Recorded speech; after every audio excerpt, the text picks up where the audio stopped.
Hi, this is Abul Hussein coming to you live and direct from London, the United Kingdom. And I have a very special guest with me today. He is going to talk to you about his journey into the digital marketing world and how he is helping agency owners get more appointments booked. So I know he's got his dinner waiting. So without a further ado, I'm going to bring on Aidan McCarthy. Welcome to the show. Awesome, man. Thanks for having me. Definitely glad to be hopping on this interview. Thank you very much for joining me. Now, before I ask you the first question, if you are watching this video outside of our Facebook group for social media marketing agencies, make sure you find the link above or below the video, or go to smmamastermind.com to find more interviews and to connect with like-minded individuals. So Aidan, why don't you give us a bit of an introduction into how you got into the digital marketing space, your whole business background and what you're currently doing now for your agency clients? Yeah, man, definitely. So essentially, I actually got into the space around 2 to 3 years ago.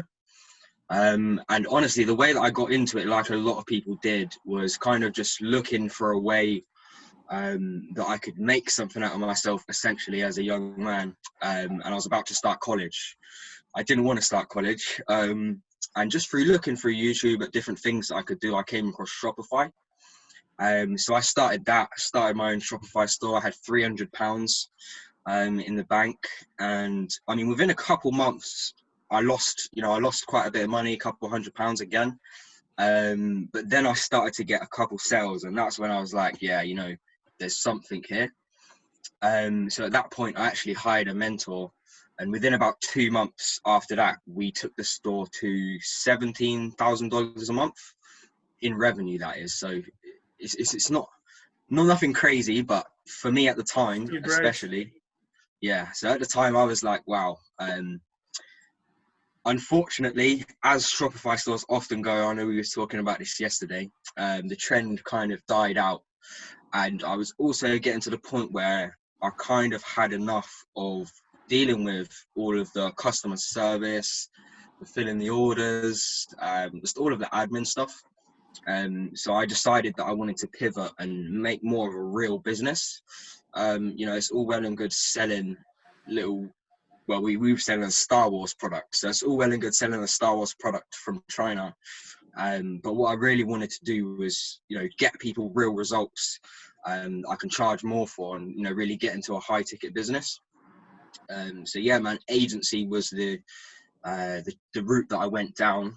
So I started off with real estate clients. And I mean, to be honest, I kind of failed for about a year. I was either not booking calls or booking calls with completely the wrong people, not qualifying them, getting to the end of the call and finding out that they don't have any money, let alone willing to invest money. So yeah, I mean, I spent a while just kind of figuring things out. And I think I kind of figured it out eventually, was that it's a lot simpler than I thought it was. And the thing that was holding me back was, more than anything, it was myself and the way that I was approaching things and the way that I was looking at things.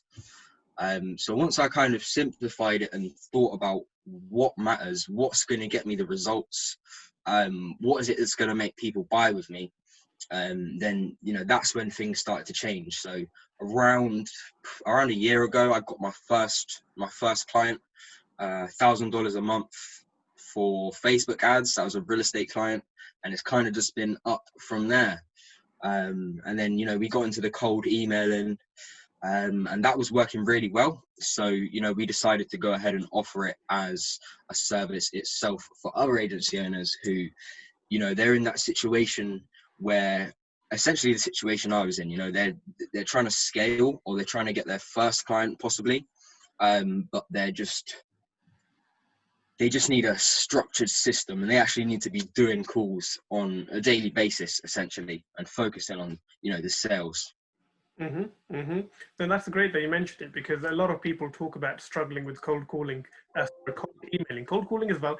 So on the cold emailing side, obviously people can do it themselves, or they can work with someone like you who is actually going out and doing the hard work of booking the appointments, So kind of coming back to people who might want to try it for themselves first before they kind of work with an agency, what do you see are the common mistakes new agency owners are making when they are doing cold emailing? Yeah, so there's a couple. And I mean, again, we spoke about this also. I kind of made all of these mistakes myself when I first tried the cold email stuff. I mean, it's easy to kind of get carried away and think, if I send tons of emails out, then somebody's got to buy off of us. But that's really not the way it works. It's about really communicating to them the benefit that they're going to get, and really being short and precise about it. I mean, another thing I see a lot of people sending big paragraphs, we do this, we do that, we do this, and nobody's reading that. And if they do, they're not going to reply. So I mean, main mistakes I would say is probably focusing on sending too many emails and not focusing on the quality of who you're sending them to, what you're saying, and what your goal is from those emails. Because I mean, if you send out 3,000 emails, for example, and only half of them get to the inbox, then you've just wasted your time.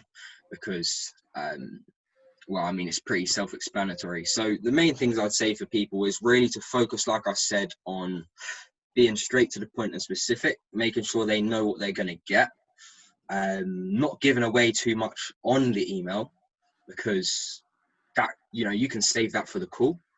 And I mean, those are the main things, man, honestly, and making sure that the actual emails are getting to the inbox. So a really big thing is making sure that you're actually checking all of your emails and your lists before you start sending emails out to them, because what will happen is you could run a campaign for a month and this whole time you've been blacklisted and you didn't even know it. So your emails are just going to the spam folder. And that's kind of what I did on my first campaign. So they're the main things, to be honest. So when someone's getting started, right, and they're trying to send, say, nobody's going to send 100 emails on day one. Let's be honest. Say they're trying to send 20 emails on day one. Do they just send it out through their Gmail account, or should they be using one of these kind of lead scraping softwares, that kind of stuff? I mean, have you had any experience of kind of using stuff like Scope Leads or D7 or whatever else is out there? Yeah, so we do use D7. But again, that's another one where I'd say it's really important to make sure that you're validating the emails, especially with things like D7.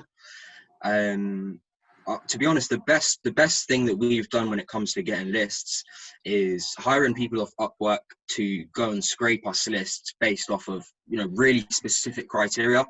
So again, it's that quality over quantity. It's going to cost you a couple $100 to get a list, but that you're speaking to one individuals, the emails are going to work, and you're speaking to people who actually, your ideal prospects, essentially. So that's what I'd say is the best thing to do for the lists, definitely.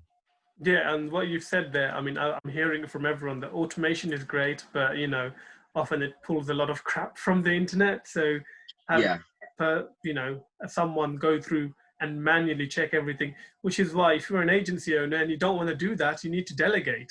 Yes, About definitely.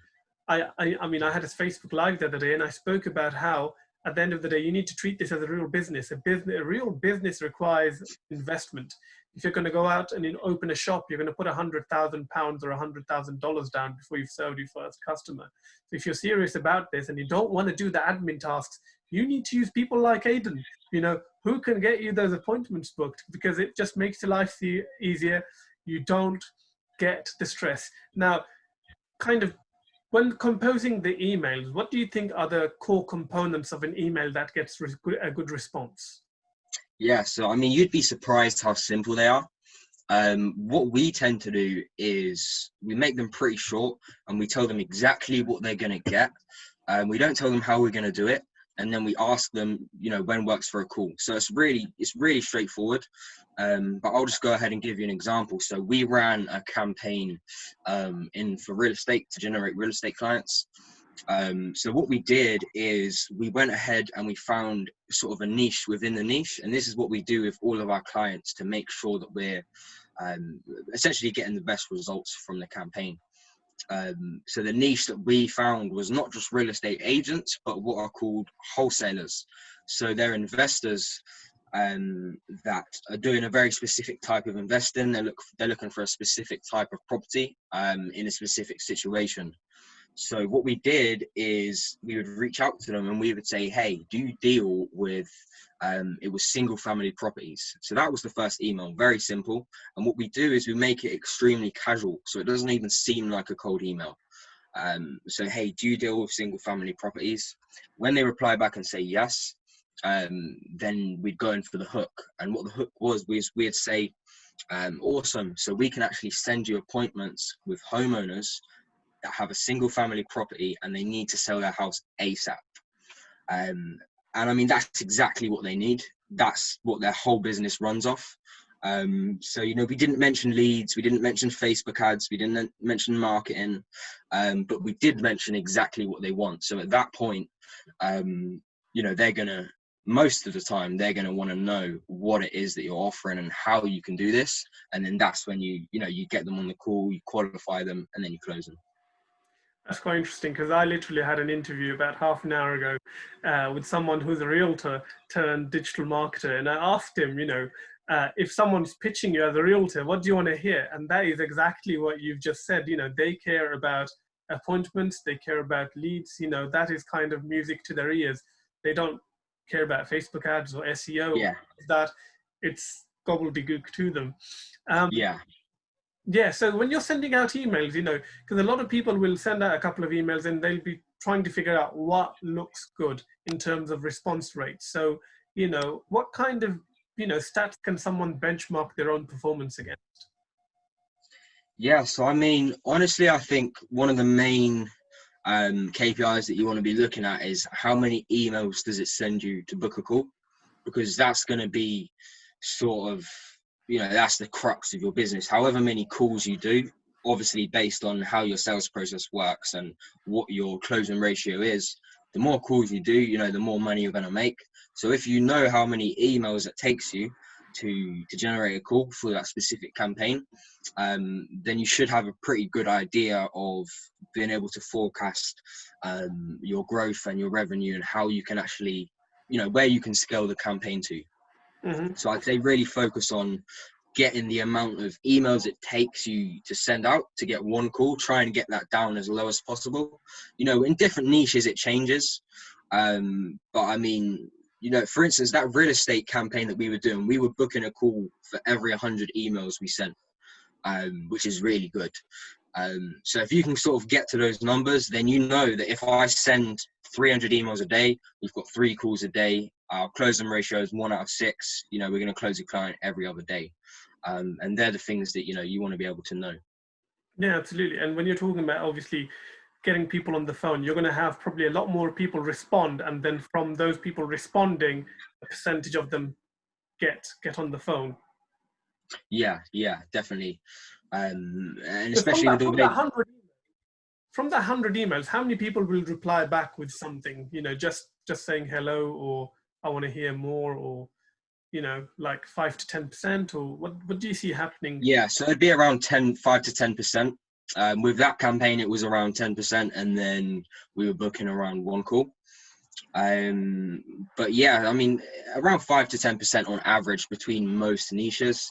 There's a couple niches that it doesn't work with as well, but if you're communicating that benefit to them properly, you know, like I said, most of them that actually read your email, they're going to be interested at least to hear what it is you have to say. Okay. And the people who actually don't book on day one, do you build follow-up sequences to go back to them, and kind of how many times do you go back to them before you say, well, that lead is dead, or you kind of stop, or do you not stop? Yeah, so I'm going to be honest with you, we actually don't do follow-ups. So the only time we do follow-ups, I know it sounds crazy, the only time we do follow-ups is when somebody has actually replied to us. If they never reply from the first email, we just don't bother with it. Just because we found that the actual amount of them that we can get back on is so minimal. Like, it just makes so much more sense to focus on replying to the people that are actually getting back to us. And also with the cold emails, I find that people can get annoyed. You know, if you send them a message and they open it and they ignore it, and then you keep following up with them, they do seem to get annoyed a bit easier than they do with other sort of channels. But once they've replied, then, you know, you've kind of got that permission essentially to keep following up with them because they've showed a bit of interest.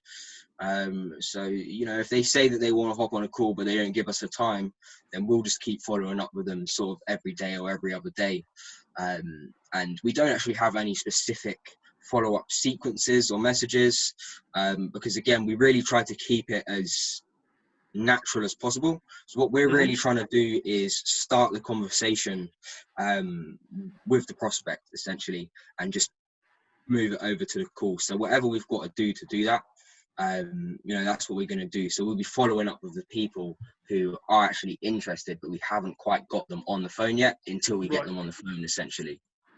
And like yourself, and I'm sure you've seen, there's quite a few, I don't know if you want to call them agencies, offering appointment setting services. Yeah. You know, how do you, I suppose, kind of, one, guarantee the quality of appointments for new SMMAs who are going to start working with you? And I suppose, how does your approach differ from someone who might be running an agency from India or the Philippines or somewhere abroad, which is what we see a lot of in Facebook groups?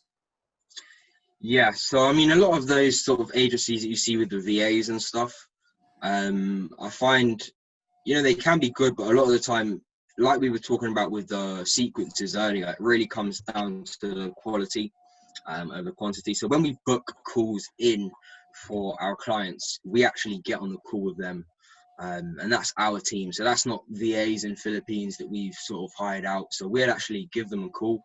It may even be me making the calls, and essentially what we'll do is we'll go through some pre-qualifying questions that the client has to make sure that they fit the criteria, and then book them directly into the client's calendar. So for the client, they've just got a full calendar of people that know what they're doing, know what they're offering, and that they know fit their qualification criteria essentially. So I mean, that's really the crux of it. And then also it's just the fact that, you know, when we go ahead, we try to do a bit more than just set up the campaign. So like I said to you earlier, generally I try and help them find a specific niche within a niche if they don't have one, so that we can, you know, book them as many calls as we can and essentially have them close as many clients as they can. Right. Okay. No, that's great advice. And you are actually speaking to someone before booking them onto your client's calendar, which, you know, doing that further pre-qualification, which I don't think someone in the Philippines would do for you. I mean, no disrespect to anybody who's a VA over there, but I think, you know, the quality is quite guaranteed if you're going to do that qualification call. Excellent. You know, I know your dinner's going to get cold shortly. So one last question before I let you go. I mean, you've shared an enormous amount of value, and I hope the people who actually are watching this will take some action, who are stuck with cold emailing, will, you know, kind of have a better understanding of how the game works after kind of watching this. What should new email marketers avoid doing to stop their email address getting blacklisted from day one, I suppose? Yes. Okay. So this is a big one. So like we said earlier, the biggest one is making sure you're sending to email addresses that exist. And then with your follow-ups and stuff, I mean, you just really have to try and not be too aggressive, because if people are marking you as spam, then, you know, you're going to end up in everyone's spam. So it's really just making sure that you're not annoying anyone. That's the first one. And that you're sending to email addresses that exist. I mean, one tip I'd also say is, if you have your own domain for your company, you know, definitely don't use that domain just in case. And then finally, don't get too caught up and jump in head first and send out 100 emails, 200 emails at once. If you're using automation, make sure that, you know, you have it go from 10 emails for the first couple of days, 20 emails, 30 emails. You don't want to ramp it up until you get to the 2-week mark, and that way your email account's going to be warmed up. Gmail is going to trust you a little bit. I mean, on that note, if you have a normal Gmail account, you can send 500 a day as a max. If you have a G Suite account, you can get to 2,000. So yeah, man, those are the basics. Don't piss anyone off. Don't send too many emails, and make sure you're sending to emails that exist. Awesome, awesome. You have laid out a clear roadmap. Now, if someone kind of doesn't want to do all of that by themselves and they want to reach out to you, where's the best place to find you? Yeah, man. So you can just reach out to me on my Facebook, or you can check out our website, closemoreclients.net, and you can book a call with me there. And I'll be happy to talk with anyone and see how we could help you to scale your agency and, you know, close more clients. Awesome. Aidan, thank you very much for your time. Thank you, man. It's been awesome.